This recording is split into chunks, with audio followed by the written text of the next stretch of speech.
شكرا سيد الرئيس. بسم الله الرحمن الرحيم، والصلاة والسلام على رسول الله وآله وصحبه أجمعين.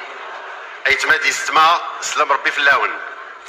سيد الرئيس، وقبل الختام أجد نفسي مضطرا إلى تصحيح بعض المفاهيم، لكن قبل ذلك نود التعبير عن امتعاضنا الشديد كوفد مغربي عن برلمان المملكة المغربية بغرفتيه، واحتجاجنا الأشد لدى السيد الأمين العام للاتحاد عقب كلام صادر عن سيدة البرلمان الأنديني يمس بالوحدة الترابية لبلد عضو ومؤسس للاتحاد وأثناء فعاليات وأشغال الاتحاد.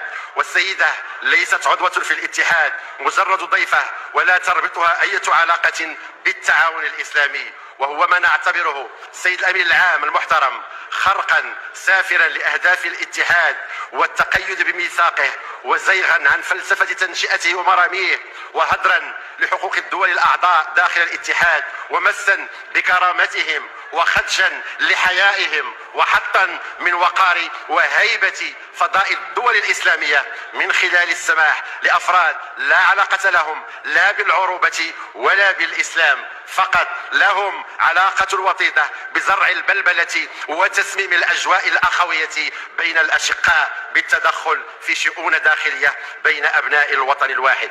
ونهيب بالسيد الأمين العام بالسهر على عدم تكرار هذا السلوك والعمل على سحبه من تقارير اتحاد مجالس الدول الأعضاء من منظمة التعاون الإسلامي.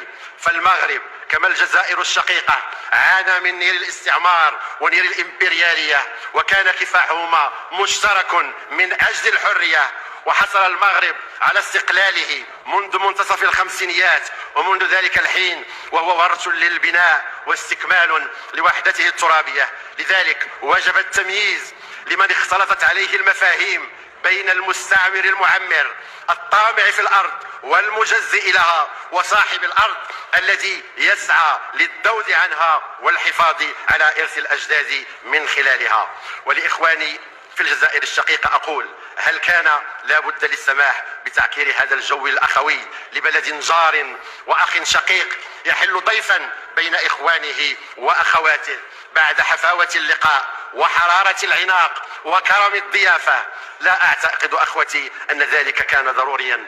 وسأستعير تعبير للسيد النائب المحترم يوسف الرحمنية عن المجلس الشعبي الوطني لما قال خلال اجتماع للجنة السياسية عقب حديث بين الأشقاء: هنيونا.